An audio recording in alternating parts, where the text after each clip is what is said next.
Hello दोस्तों, आप सभी का स्वागत है सीकेसी क्लासेस में। आज हम बताने वाले हैं प्रतिस्थापन विधि।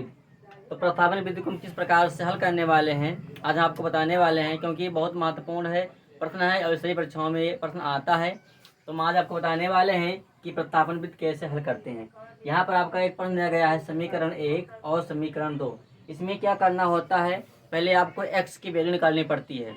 तो हम क्या करते हैं, चाहे हम समीकरण 1 और चाहे समीकरण 2 में किसी में हम सबसे पहले एक्स की वैल्यू निकालेंगे। तो यहाँ पर हम सबसे पहले हम समीकरण 2 ले लेते हैं। समीकरण 2 से समीकरण 2 लिखेंगे, 2x और -2y बराबर यहाँ पर 2। ये समीकरण आपका 2 है।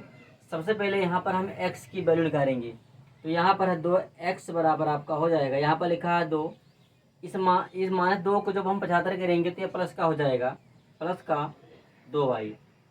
और जब चर और अचर पद एक साथ रहते हैं तो जो अचर पद होता है वो बटे में हो जाता है। तो आपका यहाँ पर x बराबर आपका हो जाएगा 2 + 2y और बटे में आपका हो जाएगा यहाँ पर 2। ये समीकरण आपका हो गया 3।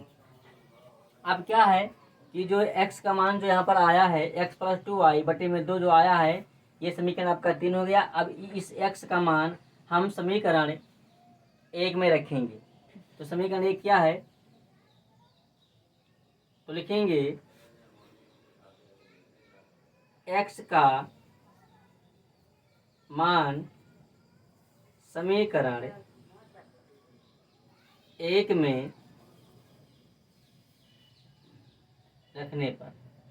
अब आपका समीकरण यहाँ पर है, समीकरण 1 है 3x और प्लस 4y बराबर 10।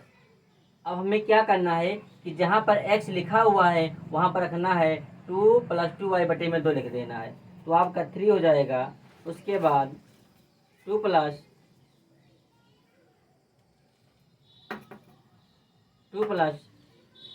2y और बटे में आपका हो जाएगा 2 और प्लस 4y बराबर 10। अब आपको क्या कर देना है, इस 3 से इस जो अंश है उसमें गुणा कर देंगे।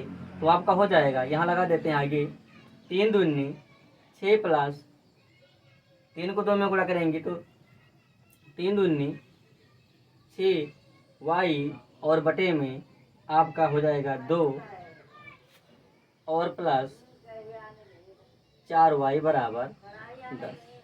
अब हमें क्या कर देना है, हमको यहाँ पर हम 1 लिख देंगे, क्योंकि अगर 1 से भाग करते हैं 4 में 4 ही आपका आएगा। तो सबसे पहले यहाँ हम 2 और 1 का एलसीएम लेंगे। तो 2 और 1 का एलसीएम होता है 2। तो क्या कर देंगे, हम इसमें हर बराबर कर देंगे। तो 2 से इसमें गुणा कर देंगे, अंश और हर में गुणा कर देंगे।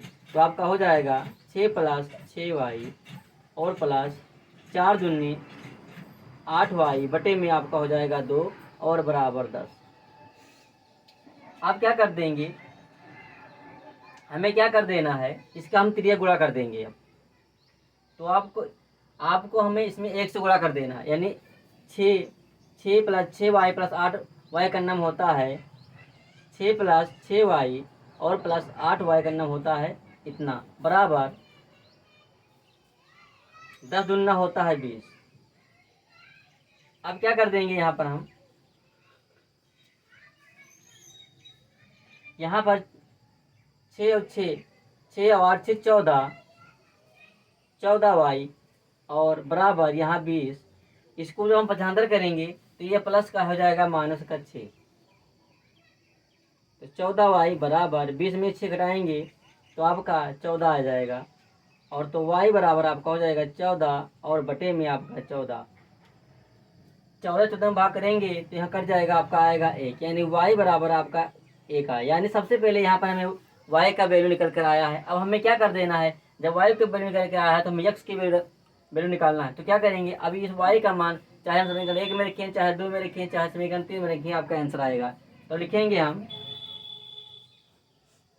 y का मान समीकरण 2 में रखने पर। अब समीकरण 2 यहाँ पर है 2x + 2x - 2y बराबर है आपका यहाँ पर 2।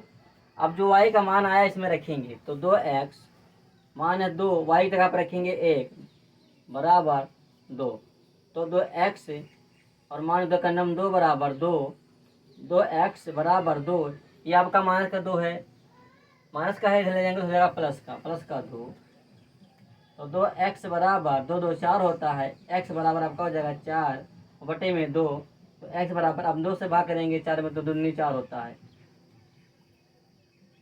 तो इस प्रकार से हम प्रस्तावन विधि को हल करते हैं।